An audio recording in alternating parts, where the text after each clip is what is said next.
A graça e a paz do nosso Senhor Salvador Jesus Cristo. Hoje eu vou aqui gravar um testemunho, né? Tem algumas irmãs que me chamaram no privado, por causa dos vídeos que eu tô postando, do evangelho, né? Que o Senhor tá esclarecendo, e do meu testemunho também que eu dei em alguns lugares. E as irmãs se identificaram e me chamaram no privado contando os seus testemunhos de conversão. Como que era antes e como que tá agora. Esse testemunho, gente, mexeu muito comigo na hora que eu estava ouvindo ele. Teve algumas coisas aqui que é tão pesada que eu não pude nem... Conversei com a irmã, ela falou assim, irmã, pode pôr tudo, né? Pode passar. Eu conversei com ela, falei, irmã, tem coisas aqui que não dá pra gente passar, né? Mas eu acredito que o que eu consegui aqui com a irmã, o testemunho dela, o que ela passou, vai alcançar muitas almas, muitas pessoas vão se identificar e vão ser libertas, né? Do jugo pesado, do fardo que colocaram em cima das suas costas.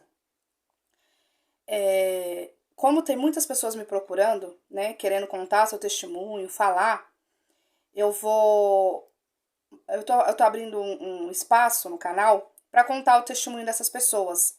E o intuito é o quê? Não é falar só o que ela viveu, as coisas ruins, mas é levar o evangelho e mostrar como que a pessoa está vivendo hoje com o evangelho, né, pós-conversão. E tem já bastante pessoas que me procurou, passando seus testemunhos. E conforme as pessoas vão me passando, eu vou fazendo vídeos e trazendo aqui para vocês ver quando o evangelho chega na vida de uma pessoa, ele transforma tudo, né? Ele mexe nas bases, nas estruturas, de dentro para fora, ele vai transformando essa pessoa e simplesmente o evangelho é maravilhoso na vida do cristão.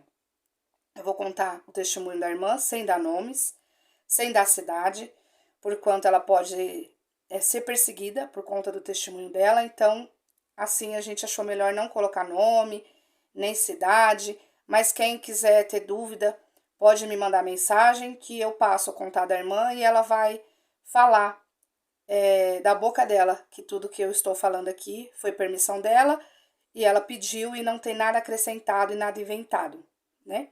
Só estamos tirando o nome para resguardar mesmo de represárias. Vamos lá. O testemunho dessa irmã é a vida pós-conversão.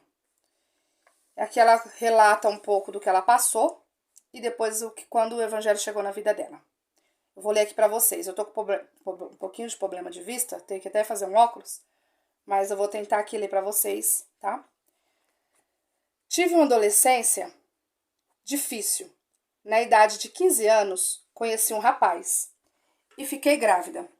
Eu ia na igreja, não era batizada, mas na idade de 19 anos me batizei. E ele também se batizou logo em seguida. No namoro se mostrou uma pessoa, logo depois começou a se revelar uma pessoa ignorante, egoísta. Tudo que ele fazia sempre era pensando nele e nunca na família. Vivimos uma vida miserável no fundo da casa do meu pai, com uma pessoa agressiva dentro de casa. Na igreja, ele era totalmente amoroso com as pessoas. Chegava em casa, era um monstro. Nada estava bom, nada adiantava, nada agradava a ele. Sempre com raiva e mal-humorado. E isso só foi piorando com o passar dos anos. Como casei e sabia que não podia separar, porque eu ia perder a liberdade, aguentei mais ou menos 20 anos um casamento abusivo em todos os aspectos. Casei muito imatura, sem estrutura. Não tinha conselhos de ninguém. Ele não me ajudava em nada. Nem em casa, nem com os filhos. E nem financeiramente. Depois começou a ser agressivo comigo e com as crianças. Batia nas crianças por nada. Qualquer coisa era motivo de bater nas crianças. Eu até tentava me envolver, mas ele dizia que eu não podia me envolver, pois ele estava educando os filhos. E ele dizia que a Sagrada Escritura ensinava que a mulher não podia tomar a frente do pai. Teve um dia que ele mordeu as costas da minha filha. Minha filha era novinha, não tinha nem 2 anos ainda. E as costas dela ficou tudo marcada com as mordidas. Dali em diante, comecei a ver que tudo isso estava sendo difícil continuar um casamento assim. Mas eu não tinha força. As agressões só ficavam cada dia pior. Um dia ele estava pintando a casa e passou o rolo de tinta na cara da minha outra filha, batendo no rosto dela. Cada dia ficava insustentável viver esse casamento abusivo. Até então, eu não falava para ninguém o que eu passava dentro de casa, pois fui ensinado a falar que tudo estava bem e não contar nada para ninguém, orar e entregar nas mãos de Deus. Mas cheguei no meu limite. Fui no meu pai um dia e falei que eu não aguentava mais, porque eu vivia assim, nem eu e nem meus filhos. Já não aguentava mais o que a gente passava com o pai. Meu pai chamou os irmãos para orar. Eles chegaram lá em casa, eles nem sabiam o que estava acontecendo ali dentro. Mas já começaram a repreender a minha filha e me repreendendo, justificando que o meu esposo estava certo, porque ele era o homem da casa. Ele fazia isso e eu tentava ajudar ele de todas as formas possíveis. Fazia bolo para vender para não deixar faltar alimento dentro de casa. Era tão angustiante, pois ele trabalhava, mas era egoísta, ganhava bem, mas não fazia nada dentro de casa. Eu achava que eu era muito crente, pois eu não cortava meu cabelo, eu era totalmente cristã por fora, por os usos e costumes. Estava já tendo sérios problemas de depressão. Estava ficando deprimida. Na nossa intimidade de casal, pois ele ficava sem entender alguma reação. Pois na nossa intimidade de casal,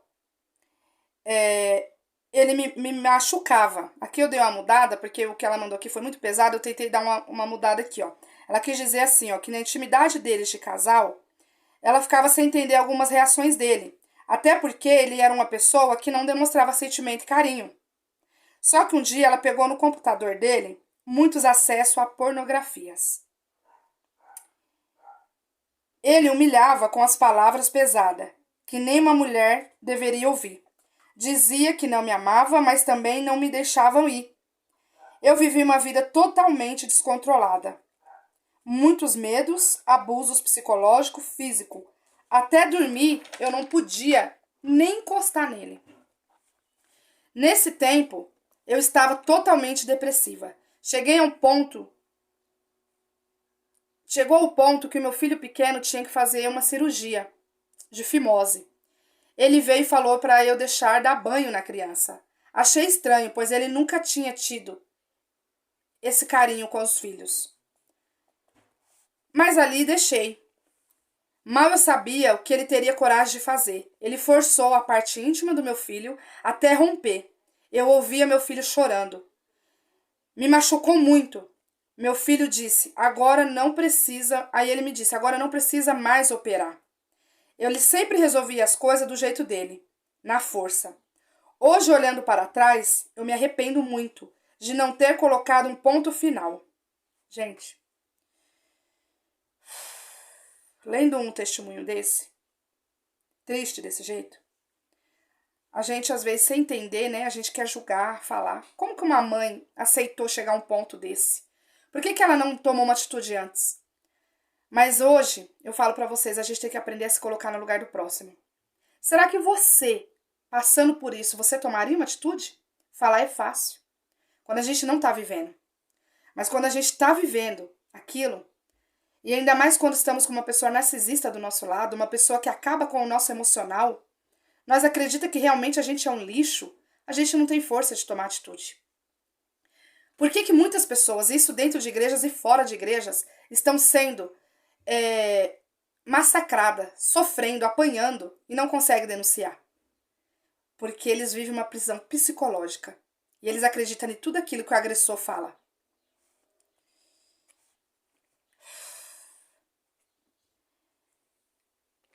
Aí ela colocou, hoje olhando para trás, eu me arrependo muito de não ter colocado um ponto final. Antes, eu era adolescente sem estrutura alguma.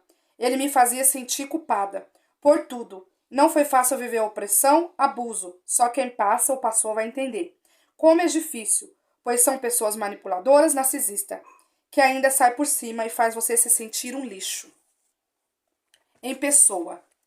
Eu procurei o ministério várias vezes para separar, pois já não aguentava mais viver assim. Mas nenhum conselho eles me davam. Só falava que eu tinha que aguentar, que não podia separar, pois isso eu já estava totalmente doente, sem rumo algum. Foi quando caí no pecado. Foi aí que começou mais o pesadelo, pois sabia que agora já estava condenada ao inferno.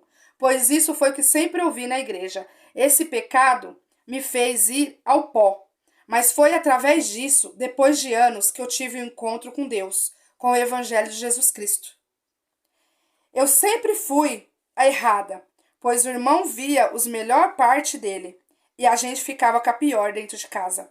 Ele gostava de ajudar nas construções, vivia sorrindo para todo mundo. O problema dele era dentro de casa com a família.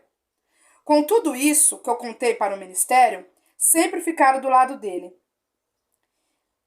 Quando cheguei ali, quando pequei, vi ali a única maneira de sair desse casamento, pois não via saída. Hoje sei que nada justifica o que eu fiz.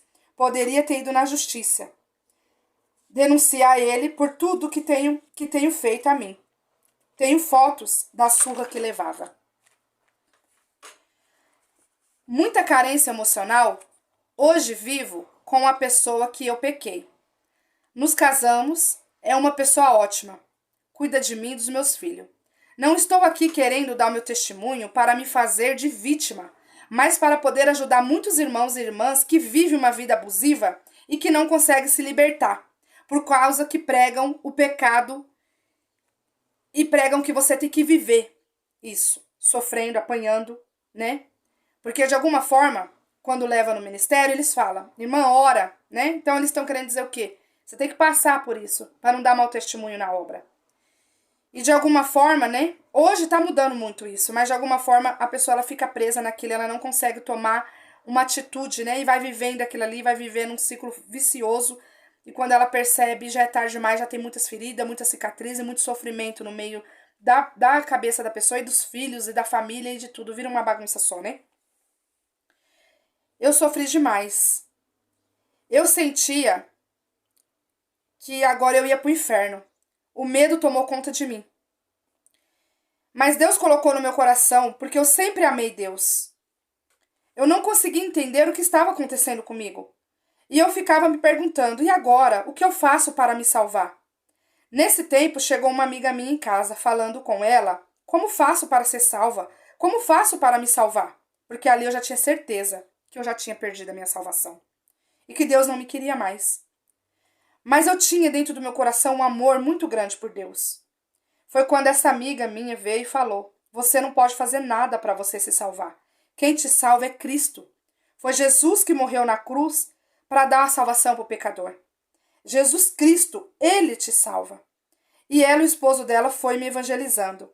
E ali foi entrando um amor por Cristo, um amor que eu nunca tive. E eu achava que Cristo era o centro da minha vida. Mas hoje eu vejo que não. Mas hoje eu consigo entender tudo o que passei. E vejo que hoje eu amo Cristo. Acima de tudo. Ele para mim é tudo. Depois daí tive força de voltar a congregar. Mas como me conheciam, as palavras vinham como indiretas do que eu estava passando. Até um dia fui em outra igreja e Deus falou comigo.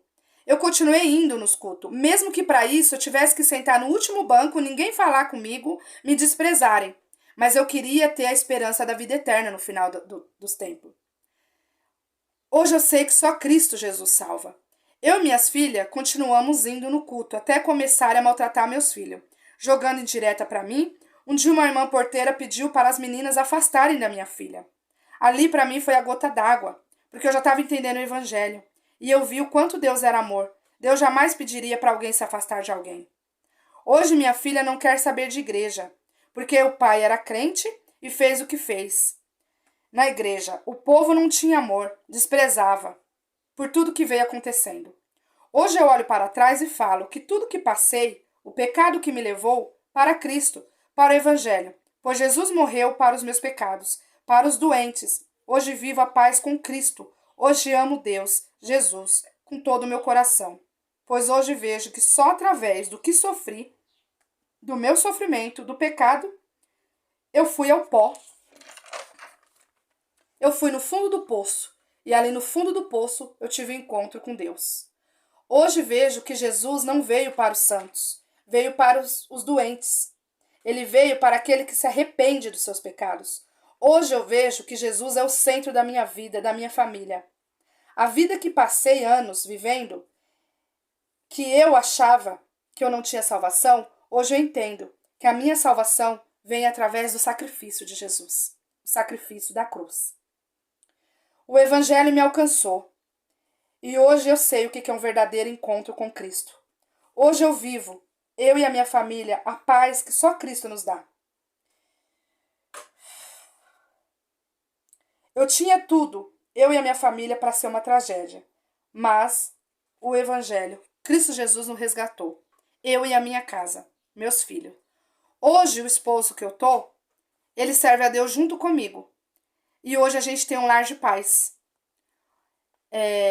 Mesmo diante das angústias, de tudo que vivemos, a graça de Cristo Jesus, hoje eu falo do amor de Deus e a mensagem de salvação, que é levada a todos os seres humanos, a todos que pecaram e acham que não tem salvação. Calor aqui, gente. Temos que falar do Evangelho para todos. Você que acha que Deus não te quer mais, porque você pecou, saiba que existe uma luz no fim do túnel. Essa luz é Jesus. Essa luz é Cristo. E Jesus te ama, antes de ser formado no ventre da tua mãe. Tem umas passagens da Bíblia aqui, que eu deixei, que eu peguei, que eu achei muito bonito. Marcos 2:17. Jesus veio para os doentes, para os pecadores. Jesus, tendo ouvido isso, disse-lhe: os são não necessitam de médico, mas sim os que estão doentes. Eu não vim para chamar o justo, mas sim os pecadores. Lucas 19:10. Porquanto o Filho do Homem veio buscar e salvar, que estava perdido. Jesus veio buscar e salvar os que estavam perdidos. Marcos 3:28-29. Jesus disse que só o pecado da blasfêmia que leva a pessoa à condenação. Essa aqui eu vou pegar a Bíblia aqui pra gente ver aqui. Marcos. Gente, 3:29.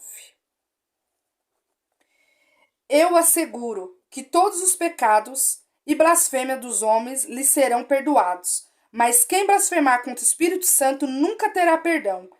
É culpado do pecado eterno. Olha que passagem linda, né? Depois vocês lêem completo. O que Jesus assegura aqui, né? Que todo pecado tem perdão. Só não tem pecado a blasfêmia.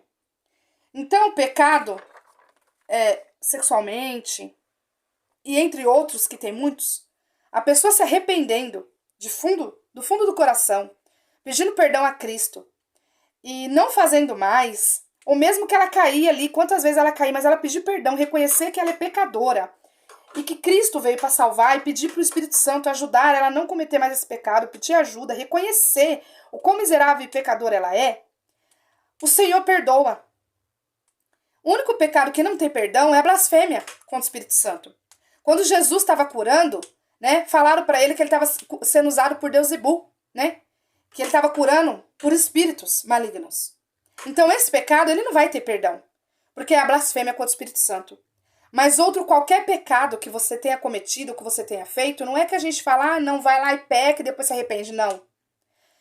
É quando o pecador reconhece verdadeiramente o quão miserável ele é e reconhece o pecado dele e vai pedir para Deus ajuda, se humilhar e fazer isso que essa irmã fez, sabe? Ela pediu perdão para Deus, ela se humilhou e ela teve encontro com o Evangelho. E hoje ela está aqui para contar o testemunho dela e para falar para muitas almas que estão aí, né? Que acha que não tem mais perdão por causa que você pecou, porque você fez algo que desagrada a Deus. Você tem perdão. A Sagrada Escritura te mostra isso. Você tem perdão, mas você precisa reconhecer. Precisa ir na cruz, no pé do Senhor Jesus. Pedir perdão, reconhecer e pedir força a Deus para não pecar mais, sair do pecado. Porque uma pessoa que se arrepende, ela não vive mais na prática do pecado. Ela sai do pecado. Ela não quer viver mais aquilo que ela fez, porque veio o arrependimento. Remorso é diferente de arrependimento. Tem pessoas que tem remorso, faz de novo. Mas o arrependimento, a pessoa se arrepende e ela não faz mais. Assim foi com a samaritana.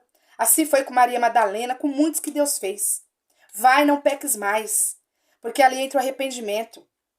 Então, meus irmãos, vamos orar a Deus pelos nossos irmãos, por essas pessoas que sofreram tanto e sofrem ainda dentro de instituições, fora, para que o evangelho alcance essas almas. Que o testemunho dessa irmã sirva de exemplo para muitos que estão passando por isso. Às vezes você que está ouvindo esse testemunho, você não está passando por isso. Então você não vai entender. Mas alguém que você saiba que está passando, manda para ela. Manda esse testemunho para ela, manda esse vídeo e mostra que a pessoa tem perdão, tem salvação e que Cristo ama. E está ali para salvar, para perdoar. O vídeo de hoje foi esse. Que Deus abençoe todos vocês. Peço que ore a Deus por essa irmã, pela família dela. Hoje a gente conversando, ela sabe que muita coisa foi permissão de Deus. Ela sabe o quanto ela errou, ela reconhece os pecados dela. Hoje a família dela está dentro de uma igreja cristã, ouvindo o evangelho de Cristo. Mas as feridas ficam, as marcas ficam, né? Então que nós possamos ser pacificador, ajudador, orar e não julgar, não condenar, porque é muito fácil abrir a boca para condenar e julgar. Difícil é se colocar no lugar do próximo e amar o teu próximo. E se colocar no lugar dele e entender que muitas pessoas sofreram e vão sofrer dentro de lares que ela não pode falar, que ela não pode colocar para fora, que ela tem que aguentar tudo calada. Somos seres humanos. Temos problemas psicológicos por conta de várias coisas. Mas temos o Evangelho. O Evangelho nos traz vida e vida com abundância. Deus abençoe todos vocês. Ficam na paz de Deus. Que o Senhor Jesus Cristo cuida de cada um de nós, da nossa família. Esse é o vídeo de hoje. É um testemunho que essa irmã me enviou. Pediu para contar para vocês. E a gente sabe que através do testemunho dela vai chegar em muitos corações e muitos lares que estão passando por isso, que estão sendo destruídos. Muitas mulheres e muitos homens vão se identificar com esse testemunho dessa irmã. Deus abençoe todos vocês. Ficam com Deus. Beijo.